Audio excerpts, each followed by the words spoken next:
Okay, yeah. You're on. You don't need this, do you? No.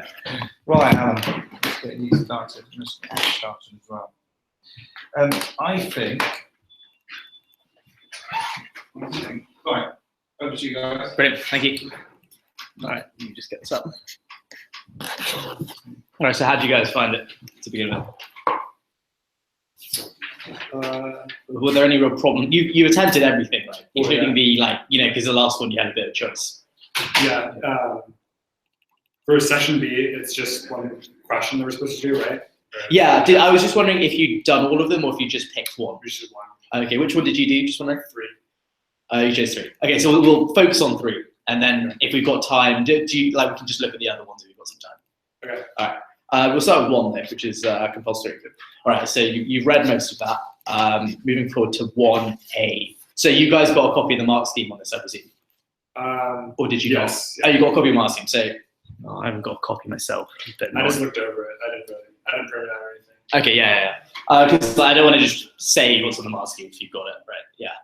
So explain one possible reason for the change in sugar price. So what's happened to the price? And could you just give a reason? So this one, I kind of deviated from the mark scheme. Okay, so, which is good actually, because you're using your brain a bit. Yeah, the mark scheme is just really confusing on it. But the world sugar price is going down, obviously, and so is the sugar price in the US, but the sugar price in the US is going down at a more rapid rate. Okay. And so what I just wrote the reason that the world sugar price is dropping is because of an increase of dumping and a decrease of price in the USA. Yeah. Did you get something? Did you have a different reason, or did you use it? You mentioned that. Yeah. I think you've gone into probably a lot more intricate detail than what was expected, because the mark scheme I don't think was asking for a comparison between the world and the US. Because did you deal with it in terms of supply and demand analysis? Because I think that was what the question was going for. Well, really the way that I looked at it was, I guess. Yeah. But I mean, I just remember the mark scheme saying something it could have been technology or something. And I figured I was just going off, what's in the text. Yeah. And the table. Yeah. And I think because the question is actually, it's us, the point of the question is not necessarily that one to look at the text. It's more, right, what's going to determine price? Supply and demand, right? Yeah. What's going to affect demand? What's going to affect supply? It's actually a fault of the question because it doesn't specify how much of your own knowledge you need to acquire. But the point of the question was, let's just give a reason that works in the within the framework. And you get the 3 marks by, I think, drawing the graph to explain your answer. So you said, it's because of more increased dumping. Yep. I don't think that affects the world price, to be honest. The world price is affected by world supply and world demand. So I'll just quickly draw this up.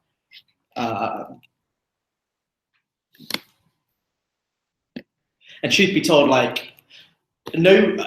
with the possible exception of the US, no one country change is big enough to impact on the world supply and world demand, right? If you think if China decides to build a lot of cars, it's still going to have a relatively small effect on world supply and world demand. It's got to be global changes that change the price. So I'll do our basic supply and demand analysis there. 1A. I'll just change that to price. Q. Oh my god.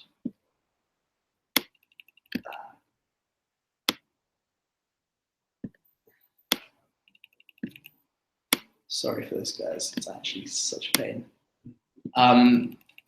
So yeah, what are the 2 reasons why the price, but in this case, the price is going to fall? In terms of supply and demand, what would be the 2 reasons on this graph the price would fall?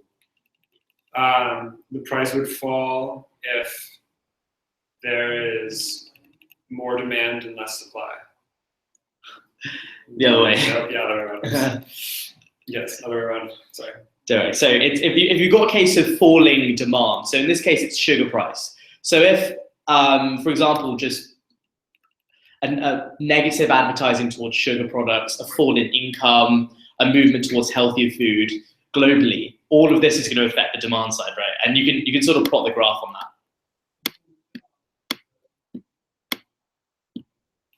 fall in demand here, right? And that's where if prices are P1. Sorry, can you sort of discern what I'm doing clearly here? Well, yeah. One was P1. This one is trying to be P2. If it goes, yeah. That's so like. That's again something you just got to look at the textbook, right? What are the things that affect demand, and then link it to the question. And similarly, the whole thing with tech, with supply, for example, like a bad, that's an increase in supply. So a good harvest, if there's improved technology, it reduces cost prices. So supply will then increase, and then that's going to cause a shift out in the supply curve here, right? So that's how it works. That's a bad annotation, but you got the point, right? That's again just something like look at the textbook, and you can find the two determinants. But you get your marks by drawing the graph. That's the key thing. So we move on to the second one. Explain one possible reason for the difference in the price of sugar. What did you go for on this one? One possible reason for the difference in price of sugar. Yeah. Price of sugar. Maybe just the reason is I want to ask you also one more question. Like, Go for it. Do the Mexican sugar they should sell a different amount of the sugar for the world and for the US?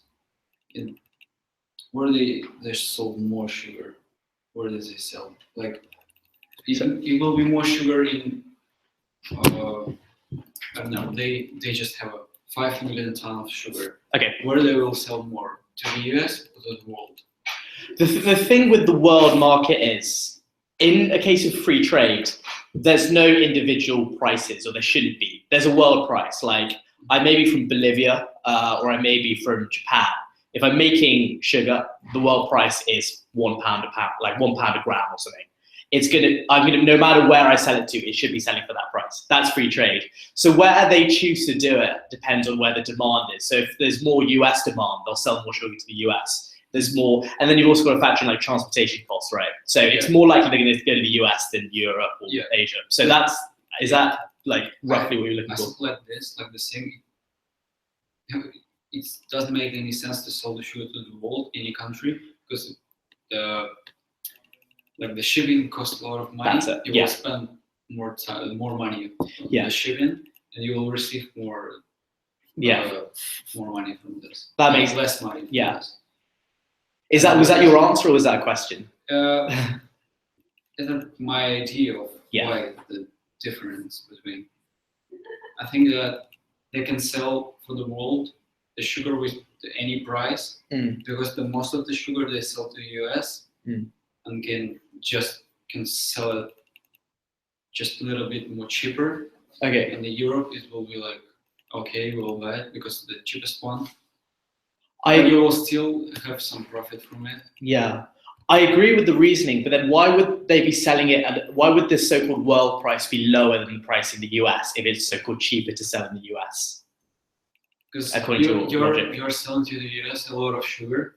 Okay. It means that the most amount of your profit are from US. It doesn't matter for you just to how much money you will receive from the world.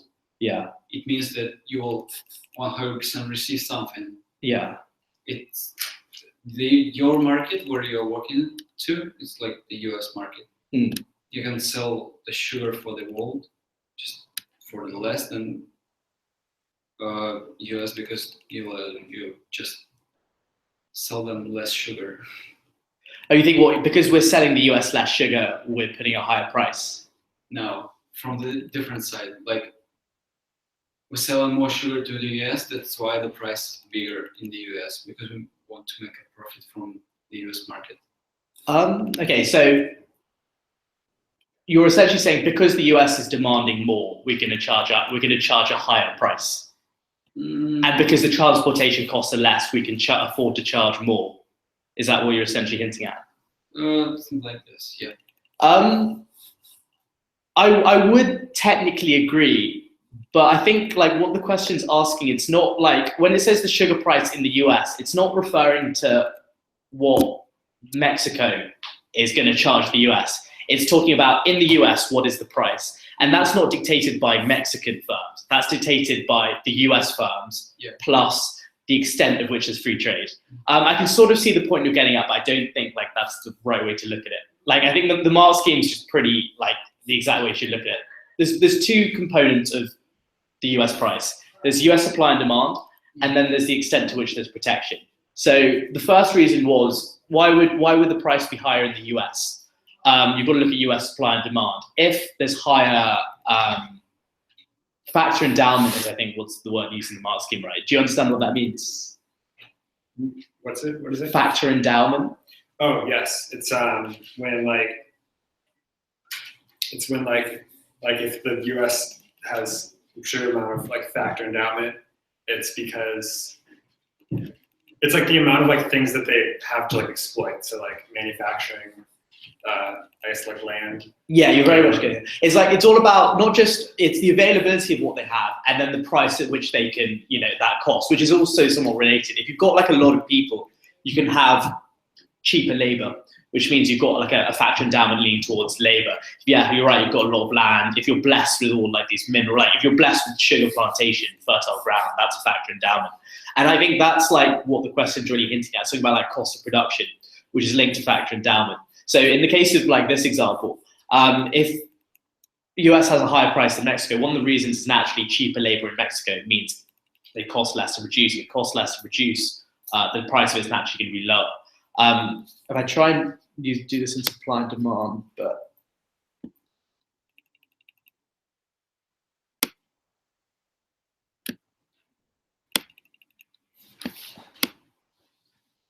pretend these are sort of parallel. We've got demand curves.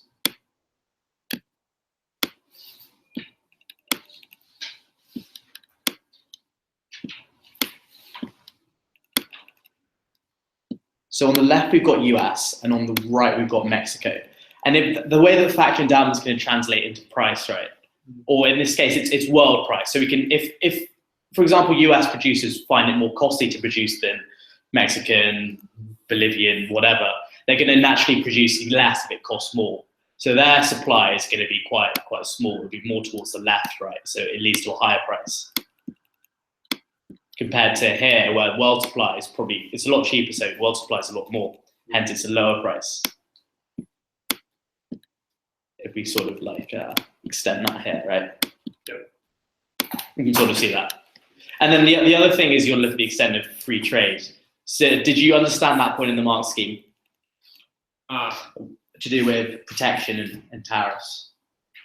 Oh, I think I don't think I looked at that part in Marx scheme. Okay, yeah, the other reason is, in a case where we all trade freely, the price of sugar is at the world price everywhere. But what the US can do is it can say, if it's not in some sort of free trade agreement, it can say, the government will say, I'm gonna put an extra $3 on every pound of sugar that Mexico imports. So I'm gonna take away £3 of that, and that's gonna push the price higher. And that's that's another potential cause why the US and the world price differ. It's the extent to which there's this protection and tariff. I think that was like what the answer was trying to get at. All right, so we move to B. Could you give me what did you think dumping meant? It's a sort of Google kind of question. Yeah, it's just when you sell your product for less than the production costs. Yeah. And like the intention is to like undermine another industry. Yeah, like this is something you'll probably like come across as you learn more, but it's technically when the price is below the marginal cost. Does that make any sense to you? The concept of marginal cost? Yeah. Yeah. Can you explain it to me just real quick? Okay, so the marginal cost is the cost of the extra additional unit you produce.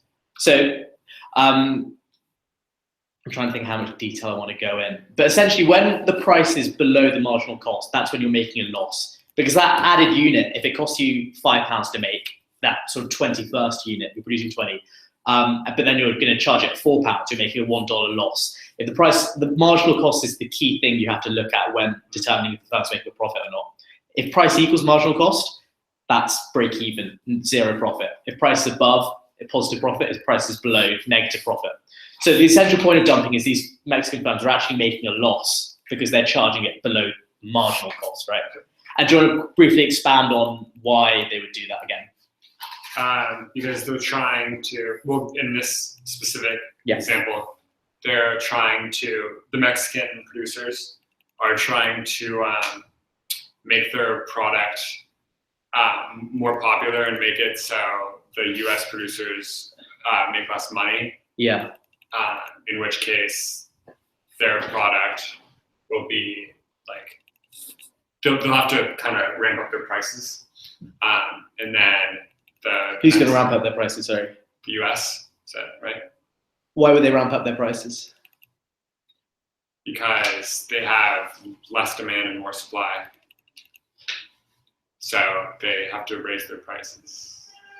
Surely there's a situation where the Mexican price is below the US price. Yeah, do you want to go ahead, crack? Just they dump the price because they just want to stabilize on the US market. Just from my point of view, it's like if they price will less a little bit, like the difference between the price where they will have I don't know, they will make some money or profit. Yeah, profit, and if a little bit less, like on the diagram we just have 0.21. If they sell it like for 0.918, it will be okay for them. They will like lose a lot of money for it. Like in 1 year, then will stabilize on the US market, and then will put the price back, like start to sell. Why? Because it is still the cheapest one sugar on the US market. Yeah, but then why would they want to make a loss? Why would a firm want to make a loss? Well, they don't want to make a loss in the long term. It's just in the short term, right? Why are they going to make a profit in the long term? Because their product is the cheaper product, so people are going to buy their product, and then Nearly. The American producers are going to not be selling as much sugar, and then You're almost there. they're going to have I don't know. I thought I was right earlier with the raising the prices thing, but I mean, like, obviously, they don't want to make a profit. They want to make. They don't want to make a loss. These Mexican producers. They want to make a profit over the long run. But how is this strategy, do you think, going to ensure that they're going to make a profit over the long run if they're currently making a loss in the short run? Maybe they already like knew the situation in the U.S. market. Like the U.S. government will tell them about the minimum price. Like they will update price. Minimum price here was like and 3C, like if sugar a minimum price like 0.21, I think the situation was like predictable. Well, you think they started dumping to create the minimum price? Yeah. But the minimum price actually helps the US producers more than the Mexican producers because it actually. If they will dump the price, for example, the American producer will know they will have no sellings at all. It means the government just should help them anyway. It means that they will make a minimum price, which is be much less than price of the sugar American producer sugar, like, and the Mexican will still, if they the minimum price will be bigger than they have expected. It just make them a lot of profit. But if you look at it, the minimum price is equal to the price that the US companies charge. It's 0.21 and it's 0.21. So like, I can sort of see the reason you're getting, but I don't think it's like this foresight argument. Essentially what it is I'm a Mexican producer. I'm charging it $0.19. You're an American producer. You're charging 0.21. I'm going to get all the American business. You're not. You're going to have costs, but you're not making any revenue. You're going to be making a negative profit. I'm going to incur a loss in the short run because I think eventually you can't keep making a loss. You're going to go out of business. And that's the whole point. Yeah. Once it goes out of business, I've got the whole market to myself. Then that's right. Then you'll jack up the price, won't you? But it's to ensure, it's all about market share, right? It's all about gaining market share, taking the short-term loss. And the idea is that once the US like companies scale back their activities, it's harder for them to expand it again. It's not like we call the supply inelastic. Okay, so once they've gained that market share, then they can do whatever they want with the price. But short-term gain, long-term pain. Sorry, short-term pain, long-term gain.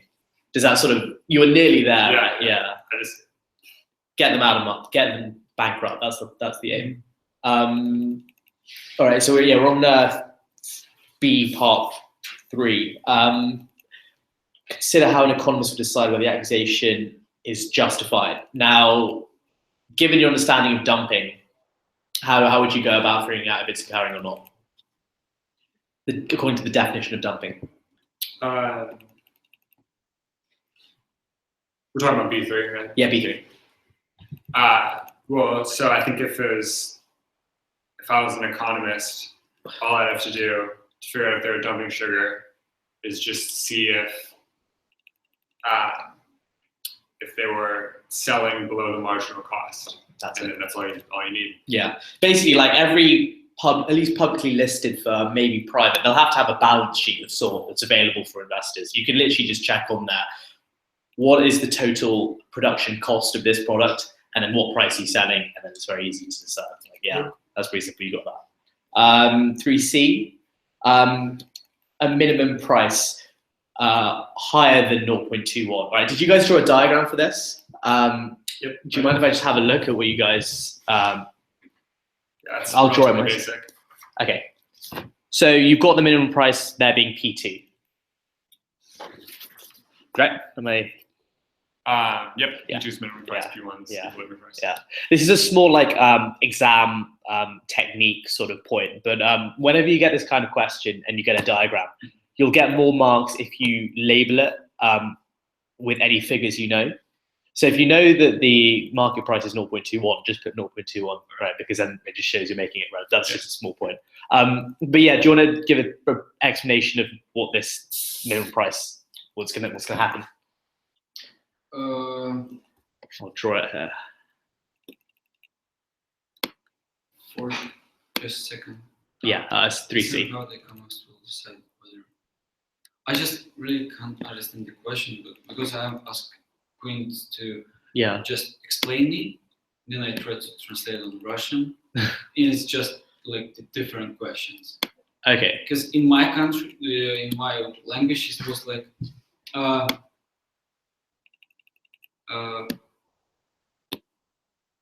do the U.S.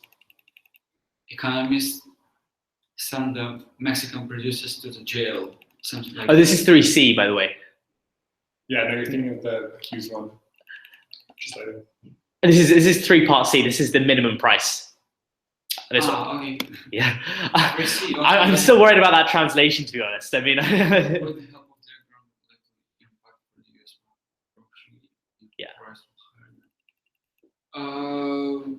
yeah. So you basically got the diagram here. You sort of understood. Just if the minimum price will higher. Yeah. Talk about in terms of demand and supply. What does that mean?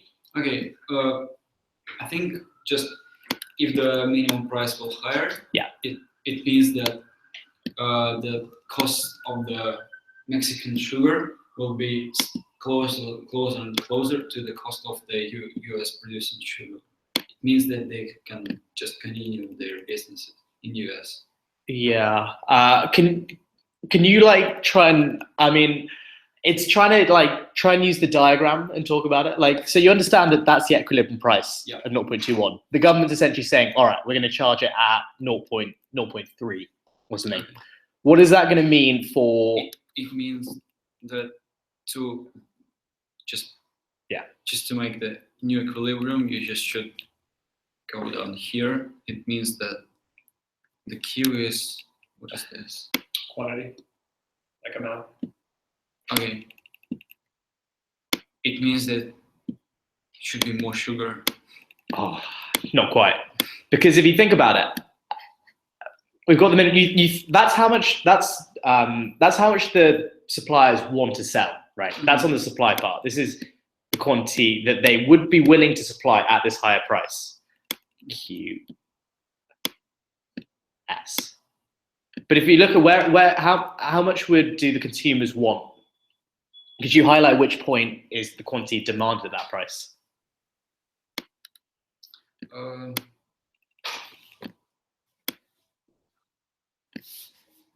So you successfully highlighted this point here, which is how much producers would want to sell. I think they want to sell as much as the people want to have. No, but if you think about it, the U.S.'s government is charged a higher price. Mm-hmm. Initially, at the equilibrium, this is the amount of quantity they initially wanted, right? The consumers. The government is charged a higher price. Mm-hmm. If it's a higher price, what's going to happen to quantity demanded? Mm-hmm. If all of a sudden sugar is now 0.3, are you going to want more or less sugar?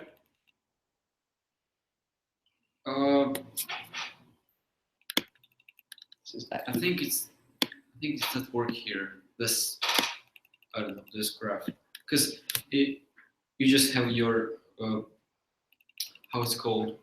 The sugar is made of the sugar. Yeah. Yeah. You just each year you just have the something, you just collect it and buy sugar. It doesn't mean if the price will be higher, it doesn't mean that they will produce less sugar. It means that they will just produce the same amount and just still sell it. Because they have no idea. People want it less. But if I'm a farmer, I'm thinking, right, I can either sell sugar or I can sell wheat or like barley. And I'm thinking, all right, in this case, they produce more, right? Because there's a higher price. Yeah. Yeah, they'll produce more. But as a consumer, I'm thinking, like, as a basket of goods I want to consume, I could buy sugar, or I could buy, I could move to some healthier product or something. Or as, for example, it talks about chocolate companies or something, right? Yeah, chocolate producers, soft drinks manufacturers. If that sugar is a cost of production to them, does that make sense? So all of a sudden, cost of production goes up for them. They're going to want less because their margins are lower. So they're going to produce less and devote resources to more productive activities, right? They can't really find something more cheaper than the sugar, the Mexican sugar in the US. That's why they will still buy it. Because it really don't work here. If you will produce more, you will sell more, and you will receive more money. Because sugar is this kind of thing. You just you will buy anyway as much as you want. So say if we're talking about cars, if this was a market for cars. The cars, yeah, in different situations. I see the point you're trying to make, actually. Yeah, that's to do with elasticities, which is what we're referring to. I think you might be being too clever for the question, which is probably a good thing. And it's definitely something you should point out, like, as a conclusion. But, I mean, to some extent, you would agree there's going to be some reduction in demand, right? It's not like what you're saying is sugar is completely inelastic. There's going to be literally demand for sugar is inelastic. There will be no change in quantity. That's essentially what you're saying. The reason is the Mexico is the closest sugar producing country, like the one of the most sugar producing countries. Yeah. It's the closest one, and it's really easy for them to sell the sugar to the US because most sugar producing country is Brazil. Yeah, it's not so far, but they will pay for the, Yeah. But this is about the US consumers. This isn't about the producers. As a US consumer, if the price has gone up, am I going to want to consume more or less sugar? Think about sugar substitutes. Think about food stuff without sugar. That's like I can sort of see why sugar is quite inelastic, but you and me, we're just US household. We're in a US household. It's like, for example, I'm a Coca-Cola. Yeah. Just the sugar is how the prices are. Okay. Are you talking about like US companies? These like which require sugar as an input. Mm-hmm. You just treat sugar like you treat labor in that case. If wages go up, you do agree supply will fall. Yeah. But I understand, like, it's weird because their supply, in a sense, they're demanding it for their supply. It's like an intermediate good. Does that sort of make any sense to you? It's something they buy to then use. You've got to think of it just in terms of demand, though. They're going to demand less because they're cutting their supply. it's a bit confusing because it's all about like value chains. But if I just think for this question, if we just treat it simplistically, they'll demand less because the price has gone up, right? So like on the diagram, could you just highlight where you think the quantity demanded would be? We've got QS, quantity supplied. Quantity supply. At that price, what would demand be? Okay, the price is going. Yeah, P2. Going up, yeah. P2 and the price here, and we will still have the same quantity demand. Okay, it should be like here. No, but the price that's at the price of 0.21. The price has increased. So if you look at the screen, this is the new price P2. Yeah. At P2, if we just match it towards the supply curve, that's how much producers want to produce. This is how much consumers want to consume, because the demand curve is a schedule that maps the ratio between the price and quantity demanded. So at P2, this is the total demand, right? Okay. Yeah, you got it? Yeah. Can I just ask? Yeah, go for it. The chart the table the graph kind of implies that they would be supplying more if the price went up. Is that correct? Yeah, so I think I mentioned it yesterday, but that's the idea that if the price has gone up, it means you can make more of a profit. Because like a minimum price, that's not like a tax, right? That's saying, all right, you have to, you can't charge any lower than this amount. So it's essentially just saying, all right, because we have to charge more than the equilibrium. Yeah. It's actually more profitable because their costs could be 0.15 per pound, but that's not going to change depending on the minimum price or not. If all of a sudden the price they have to charge increases, they're making a bigger margin, right? And therefore supply will increase because it's like a more profitable activity. But if people are demanding less than they used to, wouldn't most of that supply not be consumed? That's the whole point. It's a case where there's excess supply, right? Yeah. Which means the ultimate case that the market's going to be here. Yeah. I've got to be more specific. That's how much producers would want to supply at that market. But the limiting factor is demand. That's why it's excess. So realistically, would a sugar producer move the supply line to the left to meet with the demand thing? Like, would they produce less? Change that. You don't think of it as terms of a shift, because a shift occurs from a change which is exogenous. And what I mean by exogenous, it's things like cost of production, like resources that are nothing to do with quantity supply, like supply and demanded. When you're talking about changing quantity, it's a movement along the curve, right? I think it's tough because that's something you've just got to get used to. What the difference between a movement along and a shift, but it's not a shift. Producers don't willingly shift their supply curve. That shift happens for external reasons that are out of their control. Right. But yeah, I can see why you might think that. But essentially, you made the correct point in that because there's excess supply, in the end, the producers aren't going to get their way. They can only sell QD amount, and you're right. The new equilibrium is here, P2 QD. Excess supply is the answer in the last scheme. Okay.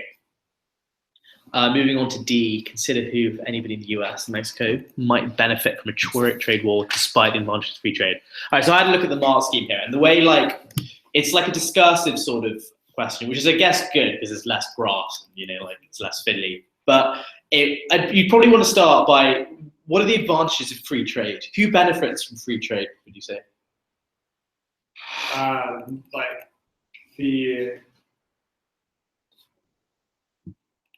The producers who are, selling at the lowest price. Yeah. And consumers. Yeah. Just trying to think.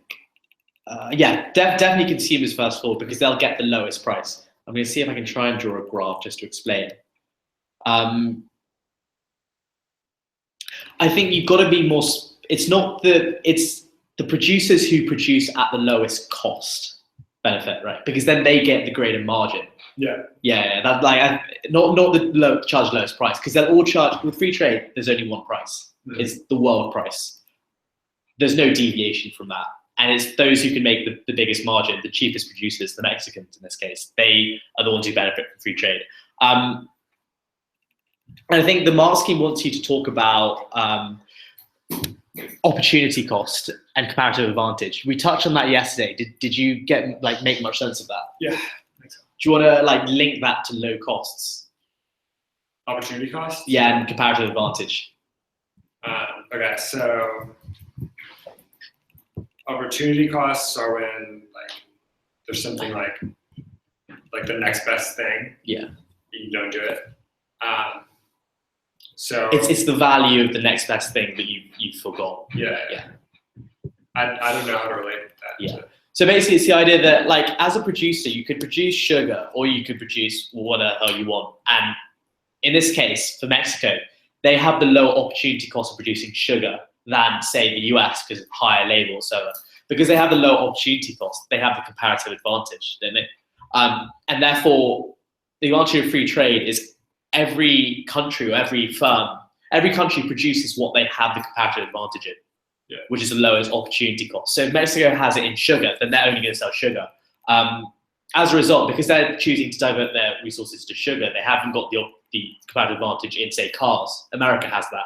And if we all produce what we're best at, and we trade it, it leads to an optimal situation, because we're all sort of producing what we're best at, and that's going to naturally be at the most efficient rate. If Mexico starts producing high-tech nanotech chips or something, which it doesn't have the resources to do, it's going to be really expensive, right? Yeah. And they don't have a comparative advantage, so it's just not efficient because consumers are going to pay a higher price. Yeah. It's all in terms of free trade, it's all going to be linked to comparative advantage and opportunity cost. I think that's the way you got to think about it. But yeah, you're right. The consumers and the firms. Right. And is there any questions on that part of the question, or did that sort of make some sense? So is a trade war? Yeah, this is the next part we're going to discuss. Oh, is that? So yeah, the way I structured it is I first wanted to let's just talk about what the advantages of free trade are. Okay. And now we're going to talk about who's going to benefit from the trade war. Yeah. Question about this. It means if anybody can just have some benefit from the world, from the trade war. Yeah. Just okay. Yeah, it's asking. So, think of it in terms of stakeholders. Okay, and it means that the Mexico can't trade with the US in this situation. So, if we look, the trade war is essentially saying the US is going to impose tariffs on imports of sugar from Mexico, and Mexico is going to impose retaliatory duties on US cars, US clothes, that sort of thing. Yeah. Were you going to answer it, or were you just clarifying that? You're just clarifying. Yeah. Okay. All right. So if we look at the trade war, in terms of key stakeholders or key groups, who do you think benefits from a trade war where the US puts import tariffs and the Mexico puts import tariffs? Who benefits? My benefits? Who benefits from that? Go to Mexico. Be more specific. Mexico. Because Mexico can still sell the sugar with their price what they want to the other countries. With the delivery payment. But that doesn't mean they're better off. That means they're selling with the rest of the world as they do, and they're selling less to the US, right? So surely they're worse off. They will sell less for the US, but they will still sell. But the US market will receive less sugar. It means that in the old market, the sugar will its price will much higher than it was before. Yeah, and who loses out with the higher price of sugar? You and me, right? Consumers. Yeah. Consumers. They're the biggest. That's the reason why people advocate free trade, because the benefits are accrued to everyone in the economy, who are all consumers. Whereas the trade war, the costs of the free trade go to these specific producer groups. So who benefits from the trade war? The producers? The US producers, right? Because they're producing at a higher price, but they're getting protection from the government. And that's essentially what the master scheme is trying to get at, right? Also, it can be like the same situation I don't know how in US, but in Russia, I'm 100% sure that it can be like this. Because when just somebody stopped to sell on their things, like for example, if the Mexico will sell it for the Russia sugar, if they will never sell your sugar anymore, just we don't want. Yeah. It will be like this. All factories should produce the sugar on that price, not sell it on this price, what the Mexico was. Okay. In Russia, 100% will be like this. If the situation will be like this, that's why I'm thinking like they can't have any like benefits from it. Because, for example, like you know what I mean about. Could you just say it again? I'm just trying to process. For example, just Mexico sell it to the US. Okay. But the US government tell them that now we don't have a Mexican sugar. That's why you will produce more sugar. Yeah. And it will be like at the same price, which was the Mexican one. No, but the thing is, the US producers are more inefficient at producing the sugar than the Mexican producers. They can't produce it at the same price. They've got to produce it at a higher. It's going to cost them more. Yeah, that's why it translates to high prices, right?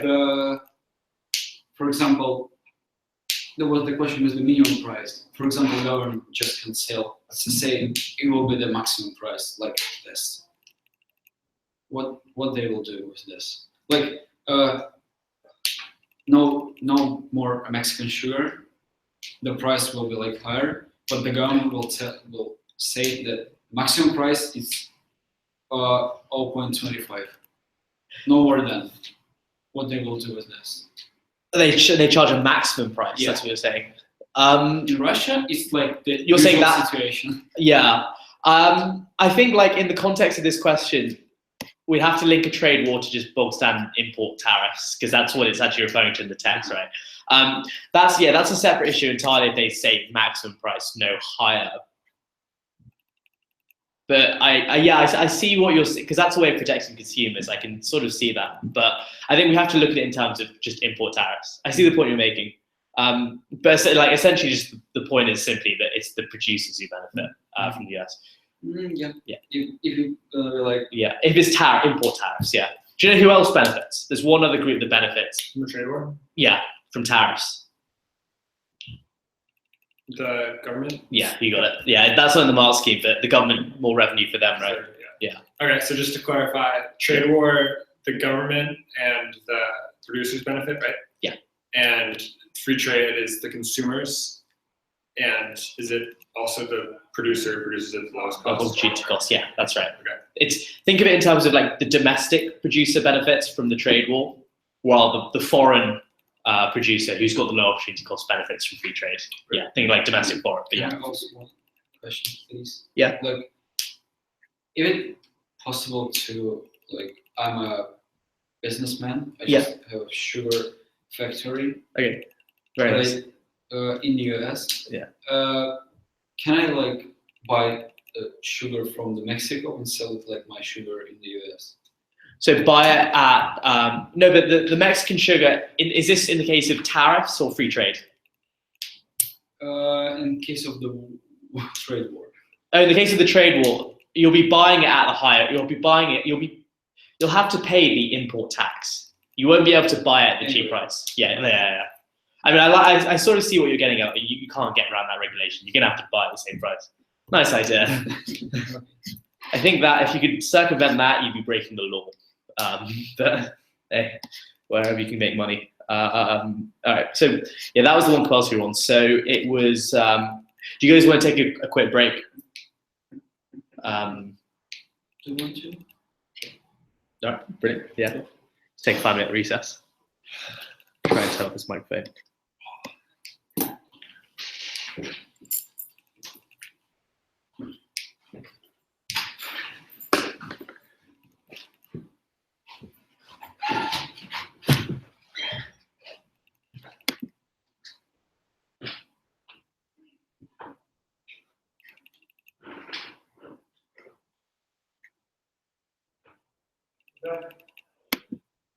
Not quite yet.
Yeah.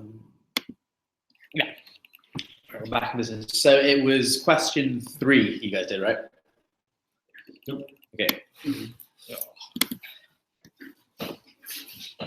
Okay, explain, firstly, first part is explain with the help of a diagram what's meant by equilibrium national income.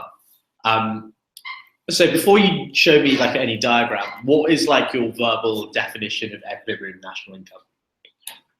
It's when it's in a government, right? Specifically. It's what's right? Is it like in a government? Is that what national means? Right. It's pertaining to a specific country. Yeah.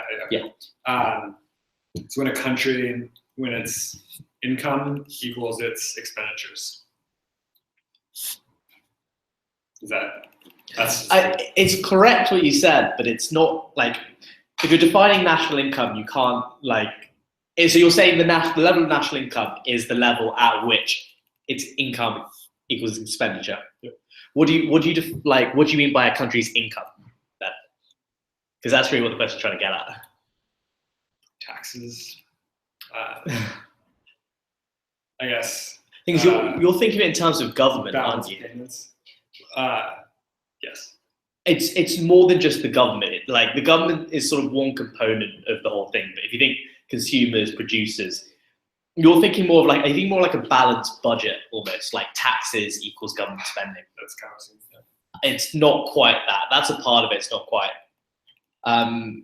So is it? It's just like the whole, like all the industries of the country. Sort of. I'll go into. Have you got a shout yourself on this? I just opened the translation of this question. Fair enough. All right. So like the mathematical way to explain it is it's when aggregate supply equals aggregate demand, right? You probably got that on your graphs, right? Yep. Okay. So, but I'm going to break aggregate supply and demand down a bit more. So I'm probably a bit sick of these demand and supply graphs now, but. So what did you use the words aggregate supply and demand, right? Mm-hmm. Yeah. Okay. What is your understanding of aggregate demand? It's demand, but it's like demand of like everything, I guess. Yeah, it's total demand for goods and services in an economy. I don't know whether you've covered this yet, but do you know what the constituent components of aggregate demand are? Consumption. All right. So you might want to just note down this equation I'm going to do. I'm actually going to type it. So aggregate demand is equal to consumption, C. Consumption is what you, me do when we go to the shop and we buy. That's what consumption means, plus investment. This is what firms spend buying like capital goods and like machinery for more production. That makes up part of overall demand. So it's consumption plus investment plus G. G is government spending. So that's part of what you're referring to. So government spending is what the demand from the government. So they're going to spend money on healthcare, education, that sort of stuff. The money they spend is part of G, plus what am I going to use? Sorry, I'm going to use net exports. I believe I'm just going to. Yeah, that's right. It's net exports, and net exports is okay. I'm going to call it this. I'm going to go exports. Oh God, they've lost the. There we go. Exports minus imports.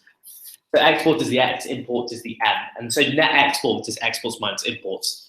So the exports part is the total like foreign demand for our goods and services. So we're looking at aggregate demand in the economy, right? Mm-hmm. C plus I plus G is the domestic demand for a country's goods and services. But the X part is the foreign demand. But then you minus M. As well, so you want net export. So that's aggregate demand for you. This line here, that's what's making it up. Yeah. And then you've got the second component, which is aggregate supply, which is, I think, the best way just to put it is just like, the total amount of goods and services produced by all the firms at a given price level. And like, if I, just so you can get the maths of it, you understand when I do like that, it's a function of, right? Aggregate demand is a function of capital is K and labor's L, right? Okay. So just note that down. These two things are what make up so because you also include land, but land's part of the function capital, right? What does the L stand for? Sorry. Labor. Okay. If you think about it, how much you can feasibly produce is based on your factoring down, right? It's the amount of labor you have, the amount of capital, the amount of land you have. It's all about your resources, and that makes up aggregate supply. So these are your two equations, and we just go back to the question. Oh, sorry, you noting that down? Yeah. Got it? Okay. What is meant by national income? It's the point at which total demand for a country's goods and services equals the amount the country then goes and produces. So it's this point here. I think that's the best. You got this diagram there, right? Yeah. I think, yeah, the best way to initially roll it is when aggregate demand equals aggregate supply, and then break down what they are. What would be on in the graph? What would be on the sides, the axes? Okay, so this is the, I'll go for typing. So it's slightly different to because this is macroeconomics, right? Yep. It's slightly different. For macro, this is average price level in the economy. So it's almost like an index of sort. It's not one goods price, it's the average price level in the economy.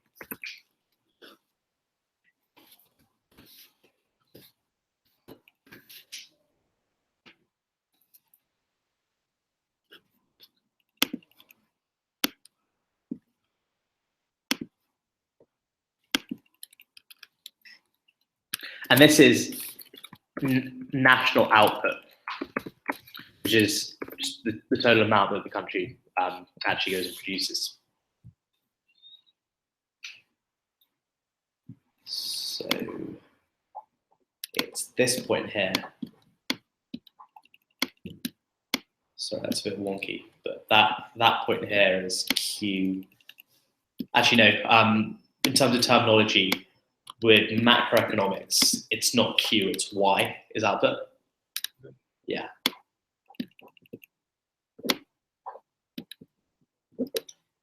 E. So if you want a simple way of just describing what I just said mathematically, Y is total output which is produced, which is in a sense the supply. And so when you say Y equals C plus I plus G plus S minus M, that's essentially a mathematically summarized way of saying what what equilibrium national income is. It's when aggregate supply equals aggregate demand. Yeah, you got that? Sure. Okay.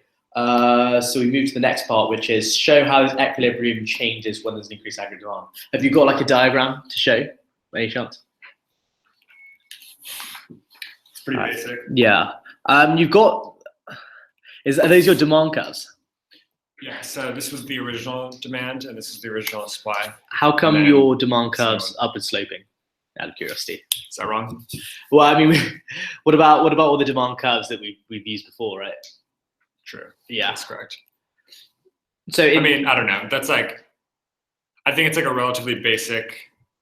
If I turn it the other way, it would be the same kind of. That's just a moment. Maybe I said the right one. Wait, so where's your demand curve? Just wondering. It's like the. Have you got the shift in the curve by any chance? I can just explain you. Okay. This one is the how much people want to. Demand. Demand. Yeah. No, that's supply. That's an upward sloping curve. Mm. Do you want me to quickly explain why aggregate supply is upward sloping and aggregate demand is downward sloping? Okay. Because if you sort of have an understanding, then you'll definitely get the curves right. So you can't look at it in micro terms now. So if you want to just if you want to increase output, you've got to start working your workers got to start working more, right? Your machinery's a lot more in use, right? Mm-hmm. So that's if you want to boost output. And if you start doing that, you've got to start paying your workers overtime, right?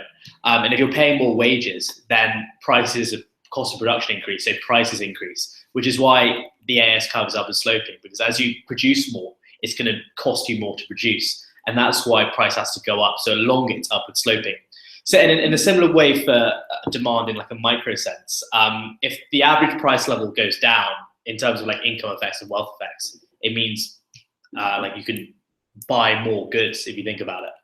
If with a fixed amount of income, you can buy more goods out, like the demand increases. That's why it's downward sloping and upward sloping. Demand's downward sloping, supply's upward sloping, right?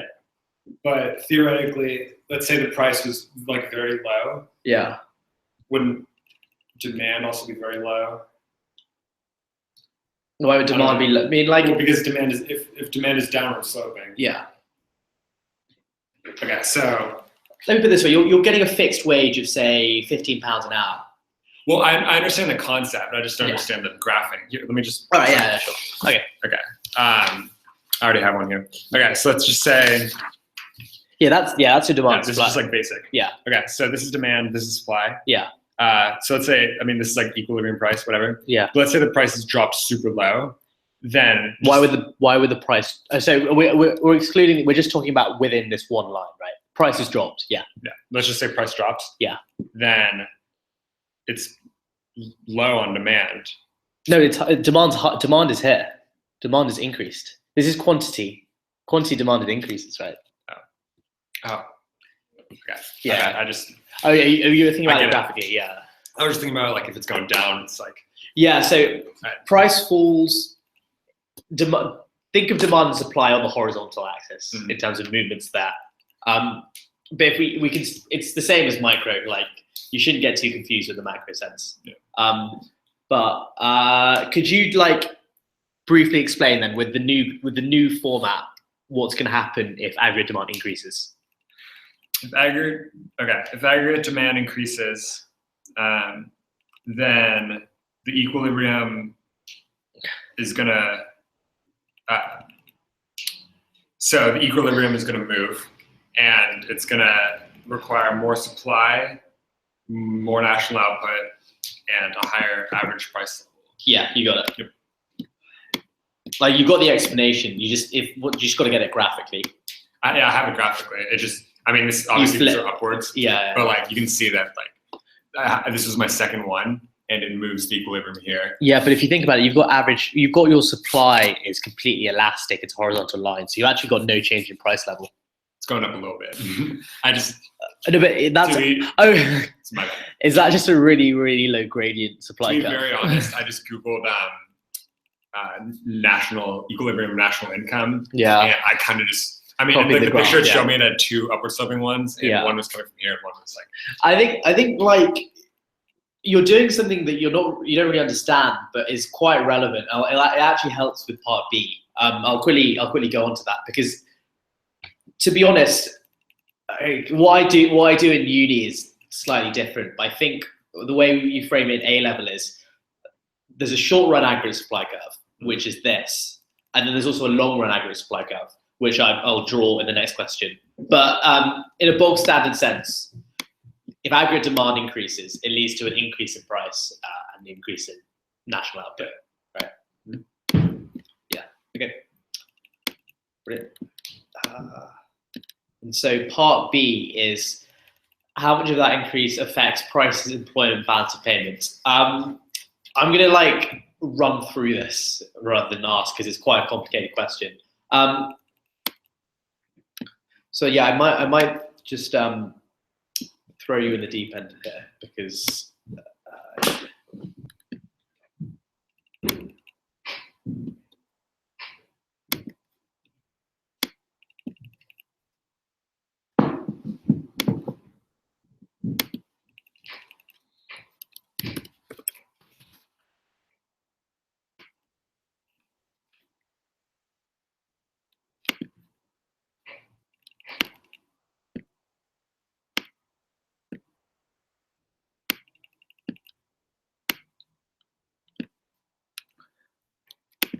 just bear with me.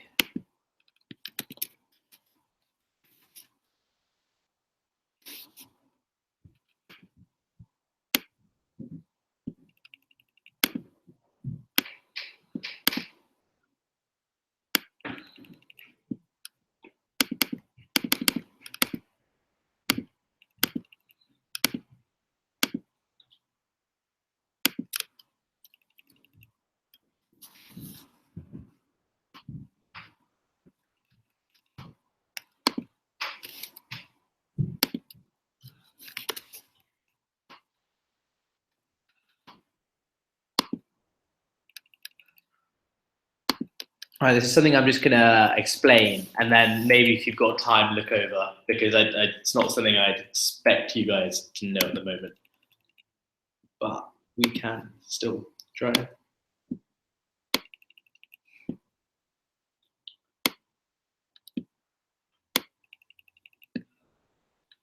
All right, so we're going to distinguish between equilibrium output and full employment level of output. So like in an economy, right, you're never going to have the full employment of resources, are you? Because if you think about like what's going on even in the UK, the unemployment rate is 6 or 7%. That means there's 6 or 7% of the potential labor force whose productive potential is not being used. So the equilibrium is lower than the full employment. So the reason I've drawn this is to dictate the difference between the equilibrium, which is when supply equals demand, and the full employment, which is actually here. Oh no.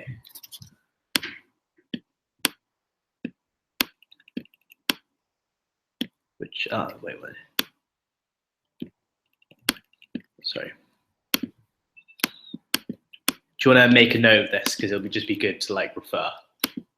Oh, just of the... Yeah, so if you could just draw this graph, like if it doesn't make too much sense, don't worry, but like it's a crucial graph and I think you'll get it at some point.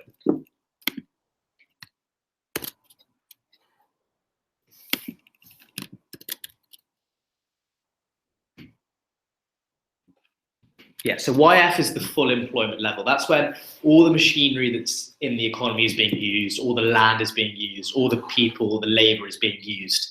At that point, you literally cannot produce any more in the country. But we don't always operate at this level, right? And the reason for that is because of demand. Because if demand's low, like, you know, the financial crisis, right? Well, you know, firms just started laying off workers because there was low demand, there was low like consumption.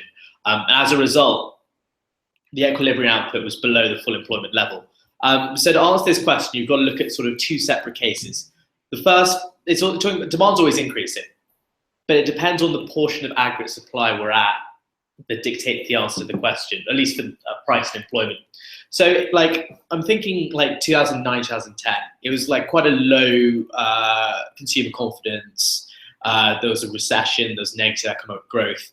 We were at the aggregate demand would have been at somewhere like 81. So if there's all of a sudden like change in consumer confidence, increase in demand, there's a lot of unemployed workers. There's a lot of unused factories. There's a lot of like unused land. All of a sudden, that's very easy to then reutilize. Firms can be like, right, let's hire all from this vast pool of unemployed workers. We can grab a few and get them working again. It's very easy to do that without increasing the price. That's why, at this point, in a case where our output's quite low, the increase in demand is going to lead to an increase in output. And not really a minimal change in price, because it doesn't really cost much to re-employ these resources. Is that making much sense? Yeah. Okay. Just to annotate this a bit further.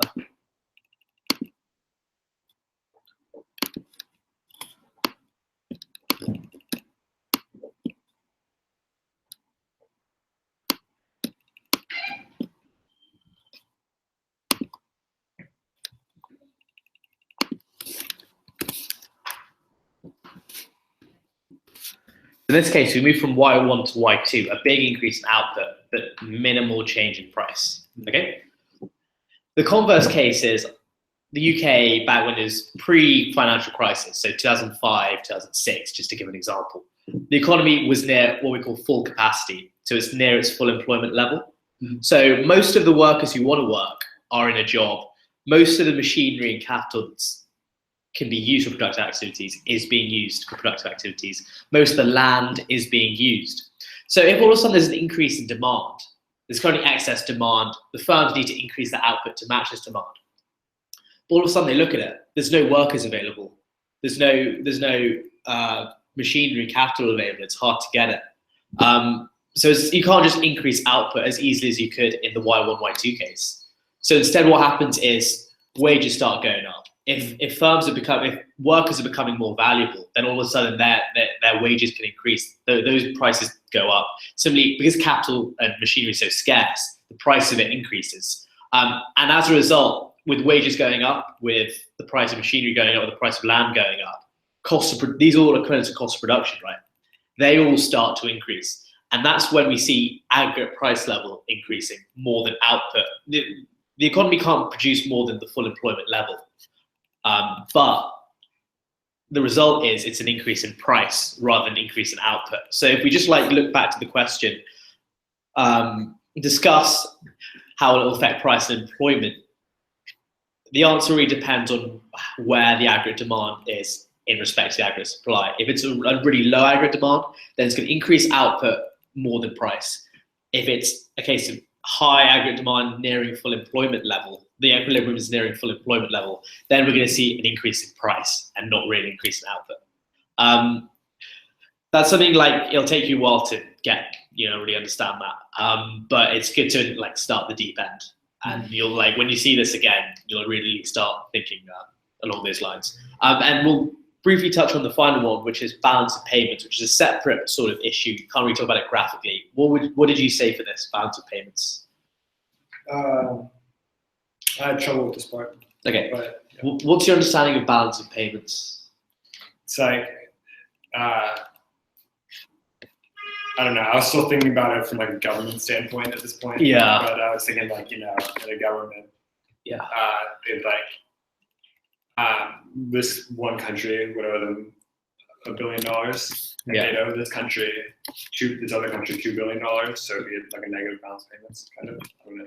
Like you're thinking of it in the right way. I think you just need a bit more precision. So this is probably just something else you want to note down. Balance of payments. Current plus account. Trying to think.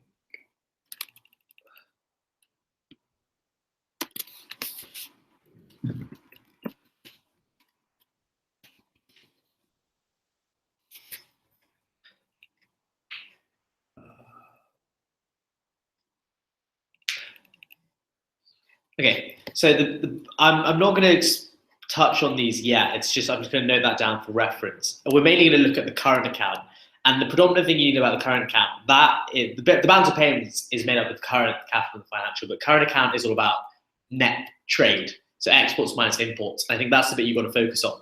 So if there's an increase in like aggregate demand in like the UK economy, I'm trying to think of the best way to explain this. So let's say it's due to, let's say we're our own little small economy at the moment, right? Demand increases because our incomes have gone up, for example. We're going to start demanding more domestic goods and foreign goods, right? So what's going to happen to imports if aggregate demand increases? There's going to be more of them, right? Yeah, so imports increase. And if you think current account is made up of net exports, which is exports minus imports, if current account is, say, let's for simplicity's sake, it's equal to exports minus imports. There's also net factory income and transfers, but I'll ignore those for now. If there's an increase in aggregate demand, what's going to happen to the current account? There's an increase in aggregate demand, current account. It's going to decrease. Yes, and so balance of payments deteriorates. It's deteriorates or improves. That's how we use the balance of payments. It's not increase or decrease, just to be precise. So yeah, that's one way the balance of payments is affected. An increase in aggregate demand increases imports, reduces net exports, and so the balance of payment position deteriorates for an economy. Did you get that by any chance? Or I do. Yeah. I'm trying to think of this, if we can talk about the second way, which is the price level. So if we look at this case here with aggregate demand 3 and 4, as we've initially said, if there's an increase in aggregate demand, there's an increase in price, right? This is the average price level. This is the domestic price level. How do you think it's going to affect exports if the domestic price level increases? If the domestic price level increases, then exports are going to be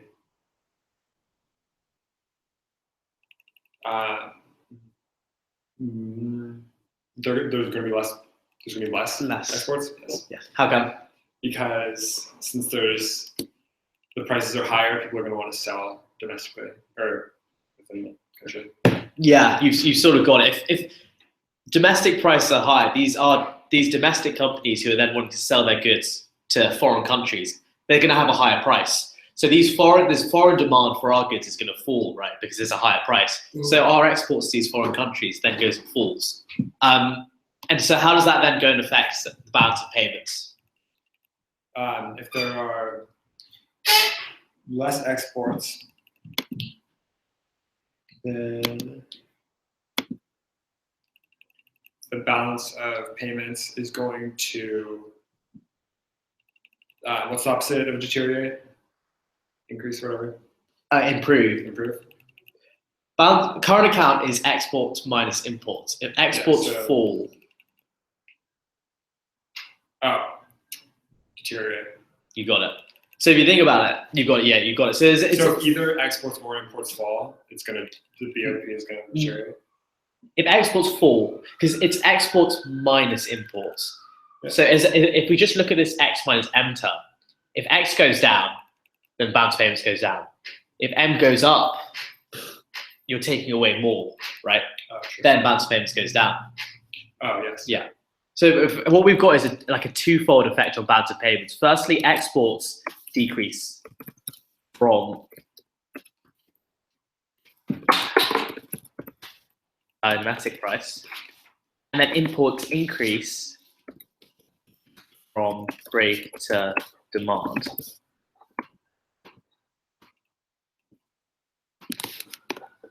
So the net result is BOP, balance of payments, deteriorates. I have to spell that right. Yeah. Okay. Does that now make some more sense? Yeah. So yeah, that's pretty much that question sorted. You haven't looked at all at 2 or 4? We've got about 5 minutes. Okay, yeah, this is definitely stuff that you'd have to take some time to look at. Have you got any questions?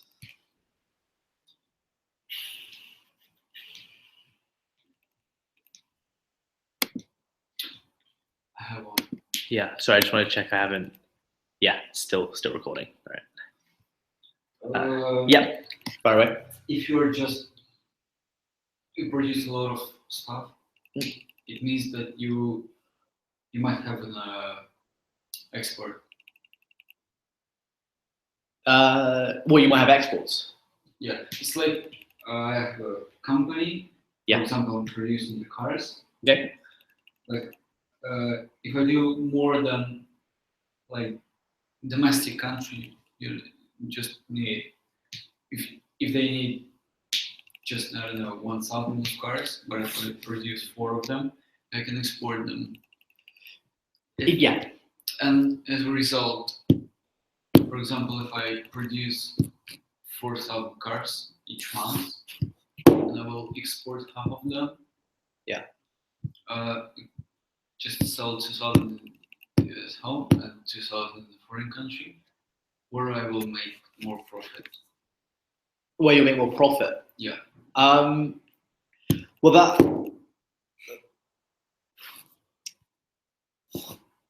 you'd probably. I'm trying to think of that because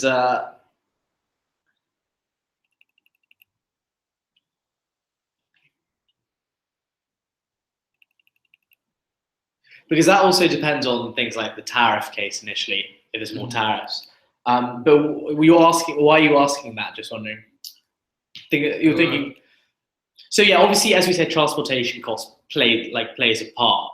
Basically, what you would do as a company is you would know like where your demand is coming from, and how much of it is. You know, like the US consumers want X, or China really wants a lot more of our cars. They want Y. You think, how much can I feasibly produce? Ideally, you want to meet all your demand, right? Every single consumer who wants your product, you want to meet that demand. Okay, and obviously that's going to start costing money, especially if you're going to have to start shipping it. But to answer your question, where do you make more profit? Well, the basic answer is, in the case of a free trade, the car should cost the same everywhere. But we don't have that because you have barriers to entry, transportation costs, and tariffs. So obviously, it's gonna be cheaper, I guess, to supply it to a domestic economy than it is to an exporter. Because I have an example. Yeah. For example, if I'm just Toyota, I know that in Emirates, just a lot of people just do some kind of, I don't know, it's not a sport, it's like just a part of the entertainment program. Yeah. Just ride in the car in the desert. Okay. And a lot of them just usually buy the giant cars for less. Yeah. Just for fun because they have a lot of money. Yeah. For example, if I just send the one part of my produced Toyota Jeeps like to the Arabian countries, or just can use it by how they want to. Why I can sell them here, like if I have not like selling for somebody, but just open I don't know, a place like Toyota Center where I can buy my cars. Like why I can sell them like 2 times more because they have a lot of money. Just they don't count them. Why I can sell them 2 more? You understand me or?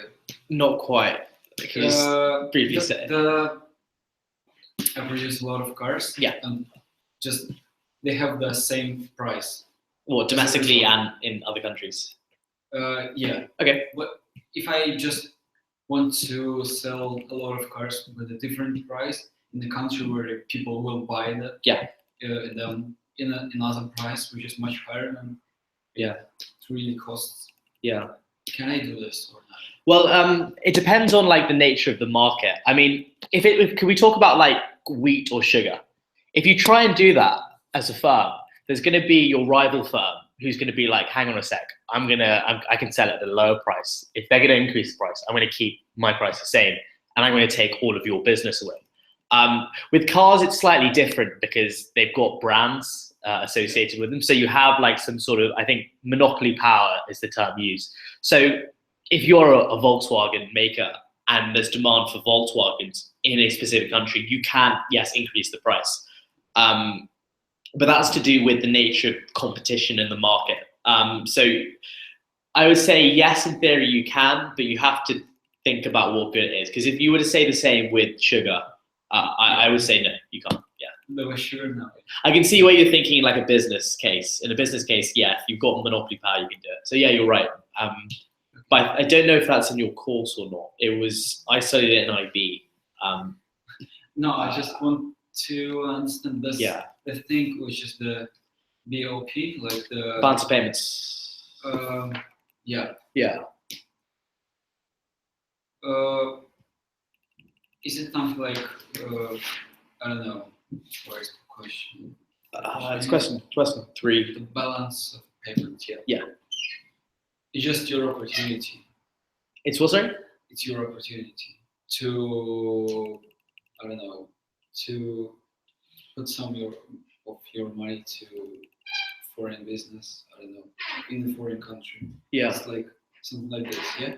Yeah, I mean, like at the end of the day, like you're not going to just stop at your domestic demand, okay? If you can produce for other countries as well as satisfy domestic demand, you're going to produce more. You're going to sell to them, right? Yeah. And the main idea of my question was like you were talking about if the export will.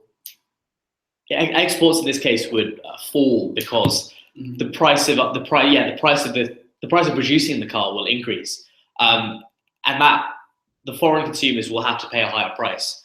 And basic supply and demand in this case, they may not be willing to pay a higher price. If I'm like a family in, I'm using Bolivia a lot, I don't know why, but I have an income of say 10,000, I can only afford to pay 5,000 on my car, and the price of a car increases, the price of the car you're selling increases 5,000, 6,000. I can't pay for it. even though I may only want the Volkswagen, I can't pay for it. So demand will fall. Our exports to Bolivia will fall. I think a lot of situations are just in 1 year they have the situations like this like 2 or 3 times, I think. Yeah. But they just doing some kind of, I don't know, if the price like just more and more, they just do like some kind of thing. If you bring your old car, you will discount the new one. Yeah, yeah. This is the way how to go through this problem.